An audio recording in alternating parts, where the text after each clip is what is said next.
Allez les amis, on démarre tout de suite avec une démo de ce calendrier Agent.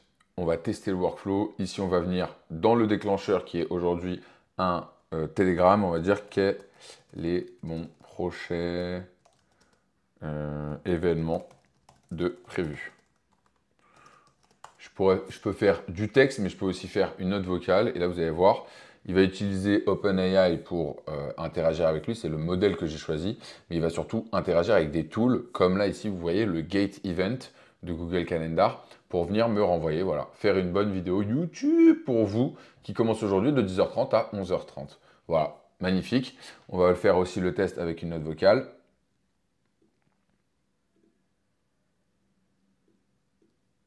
Est-ce que tu peux me donner le premier événement de l'après-midi, s'il te plaît? Ah, j'ai oublié de lancer en test. Est-ce qu'il va réussir à le catch? Oui, il le catch, vous voyez. Il récupère le file, il le transcrit, il l'envoie dans l'agent. Là, pareil, il va récupérer les emails et hop, AI Genius commence de 14h à 18h. Voilà, c'est magnifique, c'est parfait. Bon, pour tous ceux qui ont la flemme de refaire ce workflow, ça tombe bien, j'ai créé un groupe School qui est gratuit dans lequel vous allez retrouver ici ressources YouTube et ici, vous allez retrouver, tac, directement le JSON que vous allez pouvoir venir rentrer dans votre N8N, import from file, et là vous allez sélectionner le file et vous allez pouvoir l'ajouter. Voilà, vous voyez, il y a pas mal de membres. Si vous avez des questions, n'hésitez pas hein, dans la communauté à interagir avec les posts, poser vos questions. Je me ferai un plaisir d'y répondre. Vous avez de la chance, pour l'instant, on n'est pas beaucoup. Et donc, je suis hyper attentif à tout ce que vous me dites. Bien, on va regarder du coup dans cette vidéo comment est-ce que vous allez réussir à pouvoir faire la même chose de votre côté. Et surtout, on va regarder deux choses en particulier. La première, c'est ces fameux triggers là avec Telegram et le fait de pouvoir différencier entre du texte et un fichier. Et là, après, les différents tools ainsi que le modèle. Et on va voir, ouais, on peut déjà plug une memory si on veut ou pas. Allez, c'est parti. Donc, vous téléchargez le modèle. OK, donc vous venez ici. Hop. Et vous venez faire Import from file. Vous sélectionnez le file et il va directement se mettre. Comme ça, vous n'allez pas avoir à refaire, notamment ici, le prompt qui est hyper important. OK? Bien. La première chose que je vais vous montrer, c'est comment est-ce qu'on crée un bot sur Telegram. Ça, c'est assez important. Donc, vous allez ici dans votre Telegram. Hop et OK. Par exemple. Ouais, parfois, ça bug un peu. Donc, vous allez ici dans votre Telegram. Vous allez ici dans Bot Phaser. Attendez, je vais vous enlever. Hop. Vous allez ici dans Bot Phaser. Vous faites ici slash newbot. OK. Là, on va lui donner un nom. Donc, on va appeler N8N 1, 2, 3, 4, 5 pour être sûr qu'il ne soit pas pris. Bot. Ah oui, OK. Donc, il veut que ce soit comme ça. Bon, voilà. Hop. Comme ça, c'est good. Already taken. Ah ouais, t'es dur avec moi. Ok, truc de ouf. Alors bon, on va dire test Panam N8N tiré du bas pote. Ah, j'espère qu'il n'est pas pris celui-là. Voilà, il n'est pas pris celui-là. Donc là, il va nous donner deux informations intéressantes. Le premier, c'est le token. Donc ça, vous le copiez parce que c'est important. Et ensuite, il va nous donner le lien. Donc ici, le lien, vous cliquez et vous allez directement atterrir sur le bot Telegram avec lequel vous allez pouvoir interagir. Donc ça, c'est votre bot. Vous allez cliquer sur Start et là, vous allez pouvoir communiquer avec lui. Le token, qu'est-ce qu'on va en faire? Dans ce module-là, vous voyez ici, il y a des credentials to connect. Vous cliquez ici, vous faites Create New Credential et là, vous venez mettre le token. Vous faites Save. Normalement, là, ça va se mettre en vert. Tac, tac, tac, tac, tac. OK, ça se met en vert. Donc là, c'est carré. Et donc là, vous pouvez venir ici. Là, vous le mettez en test. Et on va venir faire test. Voilà, il s'est lancé. La question, c'est que là, vous voyez, donc là, ici, je suis connecté à mon Telegram Account 3, mais ici, je suis connecté à Panam Agent. Donc en fait, je lui ai envoyé, donc ça, il faut faire attention parce que je me suis pris la tête ce matin, je lui ai envoyé un trigger, donc j'ai démarré un chat dans une conversation, mais il m'a répondu dans l'autre, parce qu'en fait, ce n'est pas les mêmes connexions. Donc ici, il faut bien du coup venir et mettre votre Telegram account 3. Et donc là, si on vient refaire, tac,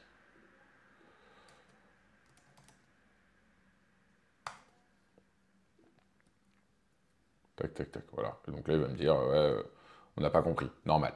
Ok, donc ça, c'est good pour la connexion. Ensuite, ici, j'ai mis un module switch. Pourquoi? Parce qu'il peut y avoir des notes vocales. Donc là, par exemple, je vais vous faire un test.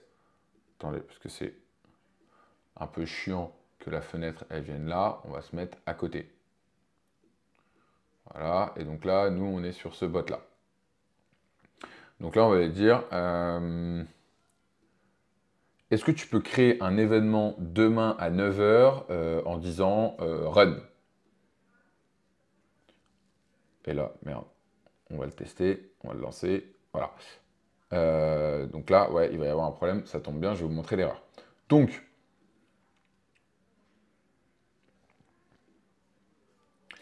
ici, on a un switch, ce qui fait que, en fait, si c'est un texte, il va passer en dessous, et si c'est une note vocale, il va passer au-dessus. Donc là, on va, vous sélectionnez le module switch. Donc là, vous allez là, vous tapez switch, ok, vous récupérez votre module, ok. Dedans, on va définir deux règles. La première règle, c'est, il faut le prendre en fait par rapport à ici. Donc, ouais, vous savez quoi? Je me demande, allez hop, tac. On va venir le faire ensemble. Donc, switch, on vient le mettre ici, ok. Donc là, je viens le connecter, tac. Et là, je viens lui dire, je veux deux règles. Donc, rule, hop, hop, hop. On va lui faire deux rôles. Donc, la première rule, c'est si... comment ça s'appelait? Donc là, il y a un file ID. OK. Donc, on va faire ici, on va faire tac. Et ici, on va venir écrire texte. Je vais vous montrer pourquoi. Voilà, test. Voilà. Donc là, en fait, ce que je veux, c'est que je veux que ce texte-là...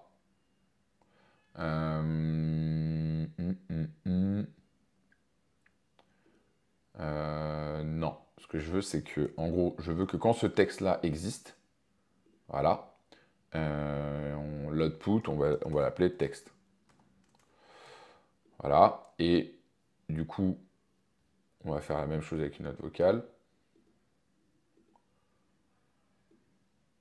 Je suis un test. Voilà. Là, on voit qu'il y a un file ID. OK? Donc, l'autre route, c'est quand file ID, et là, on va faire pareil, existe. String existe. Rename output, on va l'appeler audio. Ok, donc là on a une branche file, une branche audio. Je les ai mis dans le mauvais sens, je sais pas si... Ouais. Par souci de cohérence. Celle-là on va la brancher là, et celle-là on va la brancher là. Donc ensuite on va lui dire ici... ouais, ok, donc ça c'est bon. Et ici... Ah ouais. Ok, donc en fait après, ce qu'on va faire, c'est qu'on va utiliser une variable qui va pouvoir mettre en commun. Donc en gros, on va utiliser une variable qui s'appelle texte, qu'on va ensuite utiliser dans notre agent, qui est ici, celle-là, json.text. Donc, cette variable-là, on va l'assigner ici. Donc, c'est pour ça que c'est le set manual. On va l'appeler texte. Et on va mettre le json.message. Ok, ici, j'avais eu un message d'erreur, mais je pense que là, maintenant, c'est bon. Parce que, donc là, on avait un file ID. On va quand même le reprendre pour voir si... Ouais, donc là, c'est bon. Hop. Tac. On prend notre file ID, on le met là. Ok? Donc, on refait un test.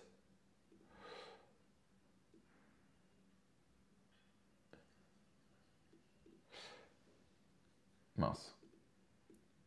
Est-ce que tu peux ajouter un événement demain matin à 9 h en disant que c'est un running? Voilà. Ici, on le lance en test. Et là, on va voir s'il nous fait un message d'erreur. S'il nous fait un message d'erreur, on va le voir. Bad request, please check your parameter. Donc, wrong file is temporarily unavailable. Or the file is temporarily unavailable. File ID, file size, voice. Ok, donc normalement, on est plutôt bon. Qu'est-ce qui se passe? Ah, voilà, vous voyez? C'est ce fameux truc. J'étais pas connecté sur le bon compte Telegram. Je vous ai dit, ce truc-là, moi, je sais pas pourquoi j'arrive pas à le retenir. Donc, hop, on relance. Est-ce que tu peux Oh là là. Est-ce que tu peux créer un événement demain matin à 9 h en disant que c'est un running? Voilà, comme ça vous voyez aussi le debug. C'est important parce que souvent dans les vidéos YouTube, on vous montre pas trop le debug et vous êtes devant votre ordi et vous êtes en mode ah, ça bug.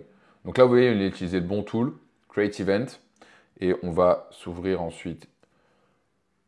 Voilà. Donc ici, si on refresh, voilà, running 9 h de 9 à 10. Voilà. Alors vous allez me dire, tiens, c'est marrant, il a fait un running d'une heure. Why? Eh bien, on y arrive. Donc là, vous avez compris. Ah oui, ici, je vous montre quand même le transcript. Donc là, on vient chercher notre connexion à ChatGPT. Donc si vous n'y arrivez pas encore, ça, il y a une autre vidéo dans la chaîne YouTube où je vous montre comment le faire. Donc vous venez chercher votre ID, ressources, donc là on est sur audio, operation, transcript, et input data field name, data. Ok? Très simple. Ça, et on l'envoie ici. Donc ici, qu'est-ce qu'on récupère? Donc on vient mettre ces deux éléments-là, hein, si on vient chercher en mode schéma. Donc ce qu'on veut, nous, c'est à la fois, si c'est un texte, on veut le chat GPT du coup texte, qui n'est pas là parce que c'était une note vocale. Et si c'est une note vocale, ce qu'on veut, nous, c'est ici ce texte-là. Ok? Bien. Une fois qu'on a ça, on se paramètre, pareil, notre modèle ChatGPT. Donc, on utilise 4.0. C'est pas cher. Je ne sais plus combien c'est exactement les crédits sur 1 million de tokens, mais c'est très abordable. Ensuite, on va avoir donc, là ici, on a 5 tools. On a Update, Delete, Get, Create et Create Event with Attendees. Donc, ces 5 tools, on va dire, c'est les basiques. Qu'est-ce qui se passe? Ce qu'on va faire ici, c'est qu'on va venir donc créer notre agent, on va l'appeler Tool Agent, define below pour les instructions qu'on va lui donner, en entrée le message prompt, et ici, ce qui est intelligent, ce qui est intéressant de voir, c'est globalement 3 éléments. Le premier élément, c'est l'overview. Donc en fait, il faut lui donner du contexte sur ce qu'on va faire. Là, on lui dit, on a un calendrier assistant et notre but, c'est de créer, supprimer ou de modifier les événements. La deuxième chose, c'est qu'on va lui donner des tools. Donc, c'est les 5 tools dont je vous ai parlé juste en dessous. Il faut faire attention à un truc, c'est juste que ce qui est entre guillemets là, ce soit exactement, donc là par exemple ici, ce soit exactement ce qui est écrit là. Parce que sinon, il peut être perdu. Donc en fait, il faut qu'il puisse, dans le prompt, utiliser le nom du tool qu'il va utiliser et que ce soit exactement bien noté. Éviter tout ce qui est accent, etc. etc. Vous savez, ils n'aiment pas trop les bots, ça. Donc ici, on définit en fait. Pour ça, vous pouvez utiliser ChatGPT. Sur ChatGPT, il y a un truc qui est très intéressant. C'est, hop, ça là, N8N Assistant. C'est un GPT, tout simplement. Attendez, hop, je vous le montre, voilà. C'est un GPT, celui créé par Chris Robert, qui vous permet vraiment qui a été entraîné sur toutes les datas de N8N, et donc en fait, c'est une super aide pour vous. Donc, on revient à nos moutons ici, vous lui demandez ce que vous voulez du coup dans le prompt, et il vous fera ce texte-là. Mais si vous avez téléchargé le JSON, de toute façon, vous l'avez directement. Ici, donc là, les différents tools, et là, la final note, donc vous voyez ici, c'est ce que je vous disais, si la duration de l'event n'est pas spécifiée, assume que c'est 1 heure. C'est pour ça que le running, là, je ne lui ai pas dit combien de temps, mais il a assumé du coup que c'était 1 heure. Faites attention ici aussi à ce que donc là, c'est la variable de temps que vous mettez du coup entre accolade, signe dollar, now. Faites attention à ce que ce soit bien défini. Là, en l'occurrence, c'est bon, mais si c'est pas bon, vous allez là dans Settings et vous allez ici modifier Europe Paris et vous faites Save. Ok. De toute façon, si vous avez des questions ou si vous êtes bloqué en important le JSON, n'hésitez pas à mettre vos questions dans la communauté School. Ensuite, on va regarder, si vous voulez, un petit peu les différents tools. Donc là, on a Event, Update dans mon calendrier. Et ici, là, on va venir chercher From AI End Time et From AI Start Time. C'est-à-dire qu'en fait, le modèle va définir tout seul le démarrage et la fin de l'événement. Donc c'est là où en fait c'est très intelligent et en même temps c'est ce qui va poser défaut quand on va le mettre en production avec un large volume de données, c'est que parfois potentiellement, il va faire un événement de 2 heures alors qu'on ne lui avait pas demandé de faire un événement de 2 heures. Donc c'est là où moi je dis souvent que les IA sont des ados, parce qu'en fait c'est juste incroyable en aussi, enfin visuellement, vous voyez, en très peu de modules, de réussir à créer un truc aussi intelligent, mais en même temps, sur un large volume de données, ça peut poser problème. Donc ça, c'est des trucs qu'on ne vous dira pas forcément dans toutes les vidéos YouTube. Mais moi, je vous le dis parce que le but, c'est que ça puisse vraiment nous faire gagner du temps en production, pour vos équipes Ops, et surtout, ça puisse vraiment vous amener un ROI. Ici, delete event, delete, tac, pareil. Donc franchement, je vous montre comme ça tous les paramètres, hein. De toute façon, je vous donne le template, mais au moins vous voyez tout. Hop, create event, voilà. Et ici, create event with attendees. Pareil, attendees, c'est là. Sur ma chaîne YouTube, il y a une vidéo aussi où je vous montre comment utiliser un calendrier de contact avec Airtable, où vous allez pouvoir venir chercher des emails en fonction des noms des personnes. Donc ça peut être très intéressant dans ce cas-là, où on peut venir ici, par exemple, lui connecter, vous voyez, Airtable Tool, on peut venir lui dire, je vous montre en live.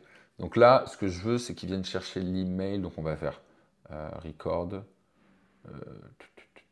un search. Là, on va venir lui dire, ah, j'ai encore ce problème-là. Donc, j'ai ce bug-là depuis ce matin, je ne sais pas. N8N. N8N, je viens chercher dans ma table contact.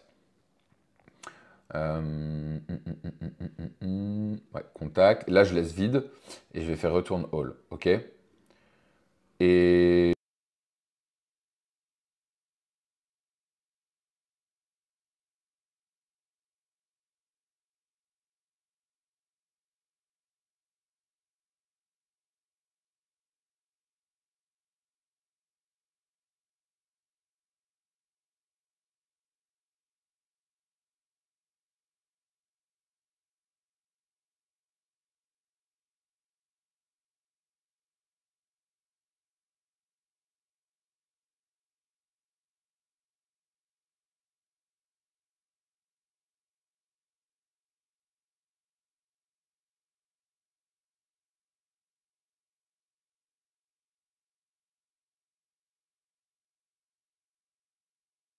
est-ce que tu peux créer un événement demain matin à